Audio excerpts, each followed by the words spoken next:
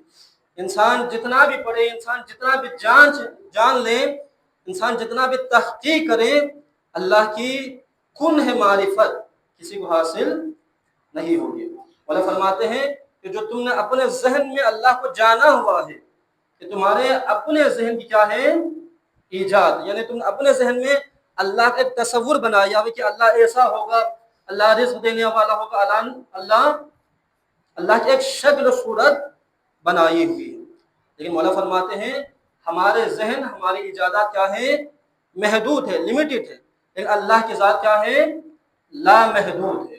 یعنی کہ ایک لامحدود شے، ایک لامحدود چیز ایک محدود چیز میں سما نہیں سکتی۔ دوسری چیز مولانا کیا فرمائے، بابا سمجھتے ہیں صلوات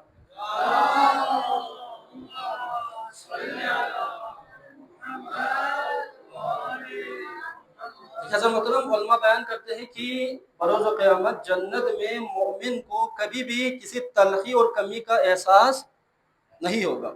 لیکن انسان کی نیچر کیا ہے، مثلا انسان کی فطرت کیا ہے، دنیا میں آپ کو ایک جوڑا بہت اچھا لگا، بہت بہترین کوالٹی ہے، اس میں بہترین لک ہے، لیکن آپ اس کپڑے کو پہننے کے بعد، اس جوڑے کو پہننے کے بعد، ایک دن پہنیں گے، 2 دن پہنیں گے، 1 مہینہ پہنیں گے، 2 مہینے پہنیں گے، اس کے بعد آپ کا دل اس کپڑے سے، اس جوڑے سے اکتا جائے گا، اب آپ اس کپڑے کو دوبارہ نہیں پہنیں گے۔ اسی طرح سے بہترین کھانا ہے، آپ نے 1 دن کھایا، 2 دن کھایا، 1 ہفتے کھایا، اس کے بعد وہ کھانا سامنے آئے گا تو آپ منہ موڑ لے گا، کھانا آپ کو پسند نہیں رہے گا۔ یہ انسان کی کیا ہے، فطرت، انسان کے نیچر ہے۔ لیکن علماء بیان کرتے ہیں جنت میں انسان کو جتنی بھی لذات ہیں، کسی لذت میں کمی محسوس نہیں ہوگی۔ پھر مولا فرماتے ہیں جنت میں جو بہترین لذت ہے وہ لذت معرفت پروردگار ہوگی۔ مولا فرماتے ہیں کہ جنت میں بے معرفت لوگ نہیں جائیں گے، صاحب معرفت لوگ جنت میں جائیں گے۔ اور مولا فرماتے ہیں وہاں پر اللہ کی معرفت کو بیان کرنے والے، اللہ کی معرفت کی معرفی کرنے والے محمد رسول خدا ہوں گے اور علی مرتضیٰ ہوں گے۔ حضرت محترم دیکھیے،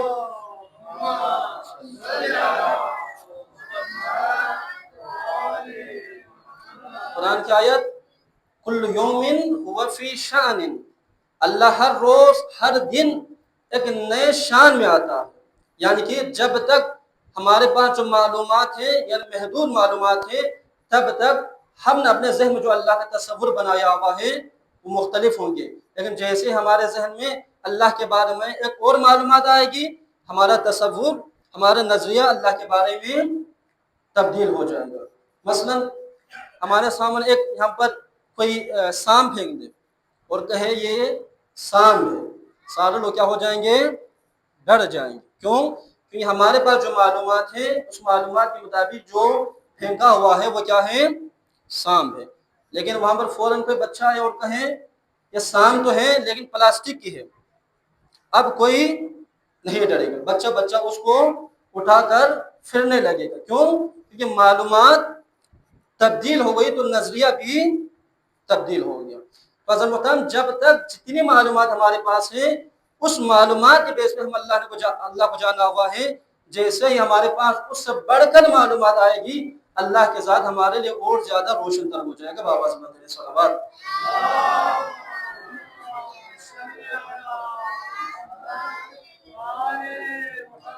دوسری چیز ایمان کو کامل کرنے کے لیے اقرار باللسان، بہت زیادہ گناہ گار ہیں، بہت زیادہ غلطیاں ہوئی ہیں، توبہ کرنا چاہتا ہے، زبان سے اقرار کرنا کیا ہے، ضروری ہے۔ اللہ نے بہت زیادہ نعمتیں دی ہوئی ہیں، مجھے ان نعمتوں کا احساس ہے، اللہ کی بارگاہ میں شکر ادا کرنا چاہتا ہوں، زبان سے اقرار کرنا کیا ہے، ضروری ہے۔ میرے دل میں امام حسین سے بڑی محبت ہے، مجھے اہل بیت سے بڑا پیار ہے، بڑی چاہت ہے، لیکن پھر بھی زبان سے اقرار کرنا کیا ہے، ضروری ہے۔ علماء فرماتے ہیں یہاں تک ماں باپ کو اولاد سے بڑی محبت ہوتی ہے، کوئی کہہ ہی نہیں سکتا کہ بھئی باپ کو اولاد سے محبت نہ ہو، ماں کو اولاد سے محبت نہ ہو۔ ماں باپ کو اولاد سے محبت ہوتی ہے، لیکن علماء فرماتے ہیں اس محبت کا اقرار کرتے رہنا کیا ہے، ضروری ہے، کیونکہ اولاد کبھی کبھار اولاد کو احساس نہیں ہوتا ہے کہ میرا باپ مجھ سے کتنا پیار کرتا ہے، کتنی محبت کرتا ہے، لیکن علماء فرماتے ہیں جیسے ہی ماں باپ اولاد سے اپنی محبت کا اقرار کرے گا، اظہار کرے گا، تو اس محبت میں اضافہ ہوتا چلا جائے گا۔ جب محبت میں اضافہ ہوگا، جب باپ محبت کرے گا تو بیٹا بھی باپ سے محبت کرے گا، جب ماں اپنے بچے سے محبت کرے گی تو بیٹی بھی اپنے ماں سے محبت کرے گی۔ تو عزیزان محترم، جہاں پر اقرار ہوگا، میں نے پہلے بھی کہا کہ مجلس امام حسین کیا ہے، اہل بیت کے ساتھ اپنی محبت کو اقرار کرنے کے ایک ذریعہ ہے۔ اگر ہم مجلس امام حسین میں آنے کے بعد زبان سے یا برس کے بتاتے ہیں یہ عاشق حسین، تو عزیزان محترم اقرار کرنا کیا ہے، بہت ضروری ہے۔ تیسرا مرحلہ کیا ہے، ارکان بالعمل و عمل بالارکان۔ دیکھیے پاکستان میں تو یہاں پر کیا ہے، مثلا جس کے پاس MBBS کی ڈگری نہ بھی ہو وہ ڈاکٹر بنا ہو بیٹھا ہے، جس کے پاس پائلٹ کی ڈگری نہ بھی ہو وہ جہاز یہاں سے لندن سے یہاں پر لے کے آ رہا ہے۔ لیکن میں ایک انٹرویو سن رہا تھا، یورپ میں ایسا قانون ہے کہ جب کوئی ڈرائیونگ سیکھتا ہے، سیکھنے کے بعد وہ لائسنس کے لیے اپلائی کرتا ہے تو اسے ایک کتاب دی جاتی ہے، ایک بک تھما دیا جاتا ہے کہ بھائی اس کتاب کو پڑھو، پڑھنے کے بعد تمہیں اس کتاب کا ٹیسٹ دینا ہے، اس کے بعد تمہارے لیے لائسنس ایشو ہوں گے۔ اب کوئی انسان اس کتاب کو پڑھے، اس بک کو پڑھے کہ بھائی مجھے کس روڈ پہ گاڑی کو کس رفتار میں رکھنا ہے، کہاں پر جب رائٹ سائڈ موڑنا ہو تو کس انڈیکیٹر کو جلانا ہے، جب مجھے بریک لگانا ہو کتنے فاصلے پہ بریک لگانے ہیں، وہ سارے قانون جو اس میں لکھے ہو وہ پڑھے، پڑھنے کے بعد حفظ کرے، ٹیسٹ دے دے اور ٹیسٹ کو پاس بھی کرے۔ لیکن جب وہ گاڑی لے کر روڈ پہ نکلے اور قانون کی پاسداری نہ کرے تو فائدہ ہوگا نہیں ہوگا۔ یعنی وہ جتنا اس کتاب کو رٹ لے، حفظ کر لے، جتنا ٹیسٹ پاس کر لے نمبروں سے، جب تک قانون کی پاسداری نہ کریں گے، قانون کو فالو نہیں کریں گے، تب تک اس کتاب کے پڑھنے کا کوئی فائدہ نہیں ہوگا۔ عزیزان محترم، یہی چیز ہماری زندگی میں بھی ہے۔ جب تک ہم قرآن کو اپنی عملی زندگی میں اس کو انجام نہیں دیں گے، قرآن کی تعلیمات پر عمل نہیں کریں گے، تب تک ہم قرآن کو جتنا حفظ کر لیں، جتنا یاد کر لیں، تب تک ہمیں قرآن اتنا فائدہ مند نہیں ہوگا۔ مولا کائنات فرماتے ہیں بروز قیامت جو انسان نہیں جانتے، اللہ ان سے سوال کرے گا کہ جب تمہارے پاس علم نہیں تھا، نہیں جانتے تو تم نے، جو افراد جانتے ہیں کہ بھائی مسجد سے دور رہنا کتنا بڑا گناہ ہے، مجلس امام حسین سے دور رہنا جس قدر امام حسین کے ساتھ کیا ہے، زیادتی ہے، امام بارگاہ کے ساتھ زیادتی ہے، جو افراد جانتے ہیں، جاننے کے باوجود اس پر عمل نہ کرے، مولا فرماتے ہیں بروز قیامت اس انسان سے بھی سوال ہوگا کہ جب تم جانتے تھے تو تم نے اس پر عمل کیوں نہیں کیا۔ مولا فرماتے ہیں میرے شیخوں سے کہہ دو ہمیشہ با کردار رہو، با عمل رہو۔ اس لیے لوگ اگر ڈائریکٹلی ہمیں نہیں جانتے تو تمہارے کردار کو دیکھ کر، تمہاری بیہیویئر کو دیکھ کر، تمہارے اٹھنے اور بیٹھنے کے انداز کو دیکھ کر ہم آل محمد تک پہنچتے ہیں۔ ابھی میں نے جس آیت اللہ کا ذکر کیا تھا، آیت اللہ ابراہیم امینی، وہ خود بیان کرتے ہیں کہ اس کے پاس یورپ سے ایک قافلہ آیا، ایک کاروان آیا، آنے کے بعد پہلے ان کے پاس پہنچنے سے پہلے ان کو فون کیا گیا کہ آقا یورپ سے ایک کاروان آیا ہے، لیکن وہ جتنے بھی افراد آئے سب کے سب کیا ہے، کنورٹ شیعہ ہے، پہلا شیعہ نہیں تھے، بعد میں شیعہ بن گئے ہیں، لہٰذا کل آپ کو انہیں درس دینا ہے۔ تو آیت اللہ ابراہیم کہتے ہیں کہ میں نے پوری رات اس درس کے لیے تیاری کی۔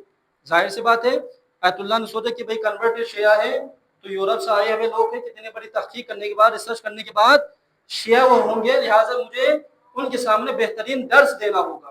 اب انہوں نے یہ سوچنے کے بعد اپنے درس کا پریپیئر کرنے کے بعد، اس کو تیار کرنے کے بعد اگلے دن ان کے سامنے درس دینے کے وہاں پر پہنچ گئے، اور ان سے کہا گیا تھا کیونکہ وہ سارے سب کے سب انگلش بولنے والے تھے، وہاں پر کسی مترجم کو، ٹرانسلیٹر کو بٹھا دیا جائے تاکہ میری بات ان کے لیے ٹرانسلیٹ کرے اور ان کے سوالوں کو میرے لیے ٹرانسلیٹ کرے۔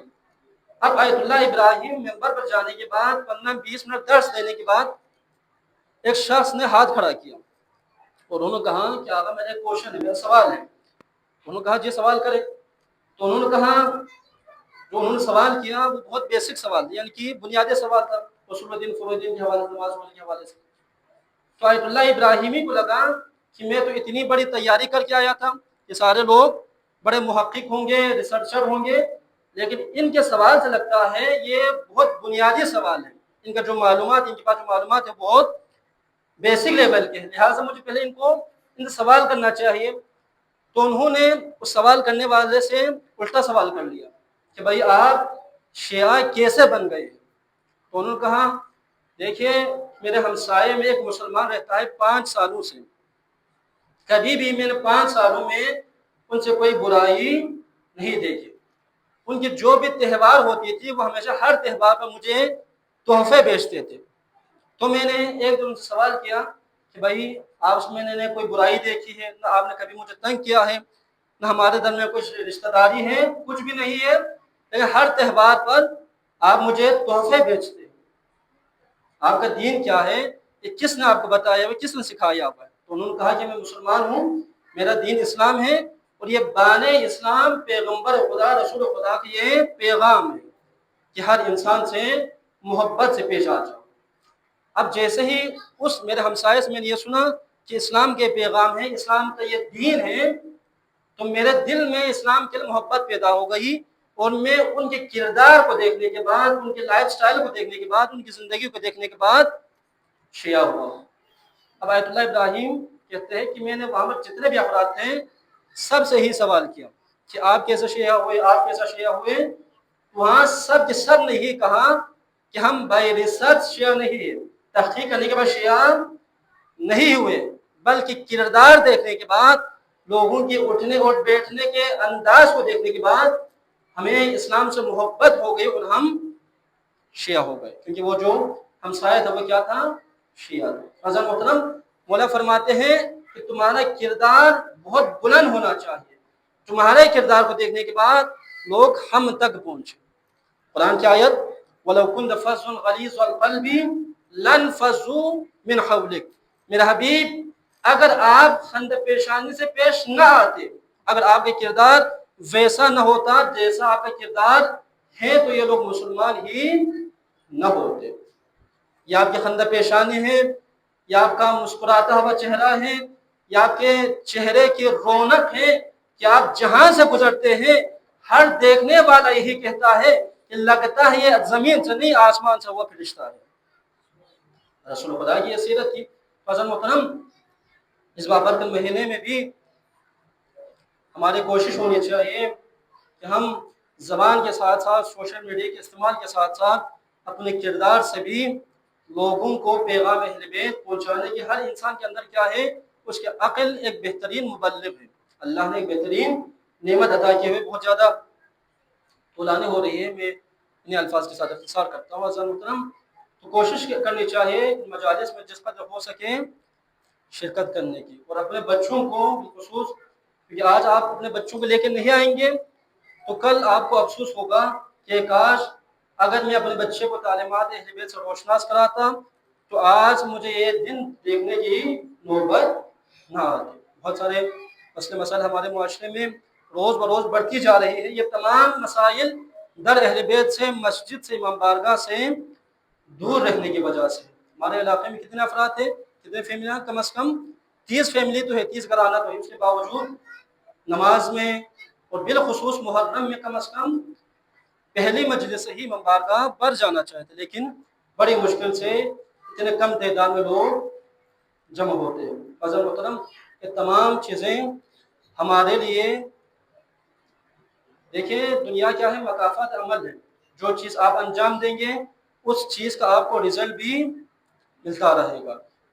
آپ اچھائی کریں گے، آپ کے ساتھ بھی اچھائی ہوگی، چاہے وہ اولاد کی کردار کے صورت میں ہو یا اپنے کردار کے صورت میں۔ لہٰذا امام حسین نے جو ہمیں پیغام دیا ہے کہ ہمیشہ حق کے ساتھ رہنا، مسجد سے قریب رہنا۔ امام حسین نے واقعی کربلا میں حالت جنگ میں بھی نماز ادا کر کے بتایا ہے کہ نماز کس قدر اہم اور ضروری ہے۔ عزیزوں، آپ نے بچپن سے یہی سنتے ہوئے آئے ہوں گے کہ امام حسین نے مدینہ چھوڑا ہے، امام حسین نے رسول خدا کا روزہ چھوڑا، امام حسین نے فاطمہ زہرا کی قبر چھوڑی۔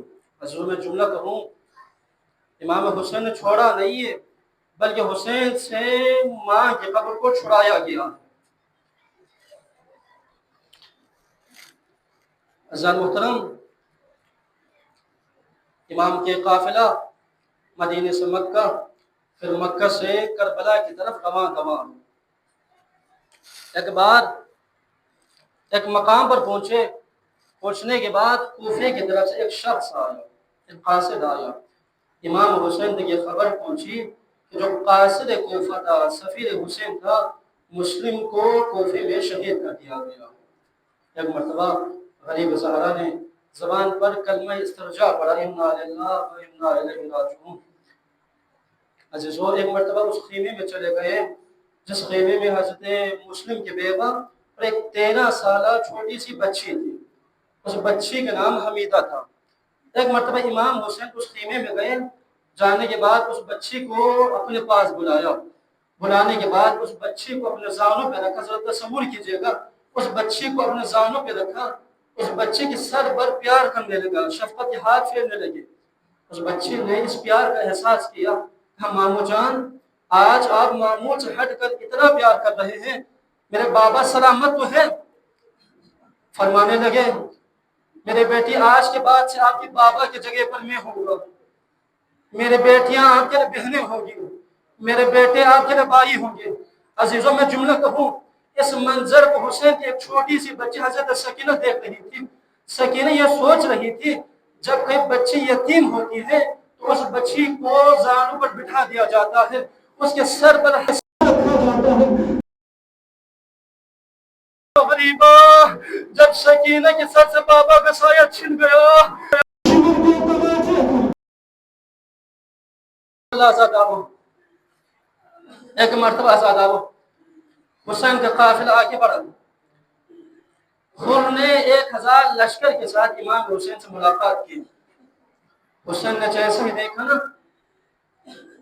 ان کے لشکر کے تمام سپاہی پیاسے ہیں، پیاس کی وجہ سے ان کی زبانیں حلق سے باہر آ رہی ہیں۔ آواز دے، عباس، تمام لشکریوں کو پانی پلا دو۔ حضرت عباس نے ایک ایک سپاہی کو پانی پلایا ہے۔ ایک مرتبہ امام حسین نے کہا، عباس، ان کے تمام جانوروں کو پانی پلا دو۔ عزاداروں، 1000 سپاہی، 1000 جانور۔ عزیزوں، علماء بیان کرتے ہیں کہ گھوڑے کی فطرت یہ ہے کہ جب گھوڑا ایک مرتبہ پانی پیتا ہے تو سر اٹھاتا ہے، اٹھانے کے بعد پانی کو گلے میں لے ہمارا پانی پیتا ہے۔ بس جب تک ہر جانور 3 دفعہ تک پانی نہ پیے، اس کے سامنے سے پانی نہ ہٹا دینا۔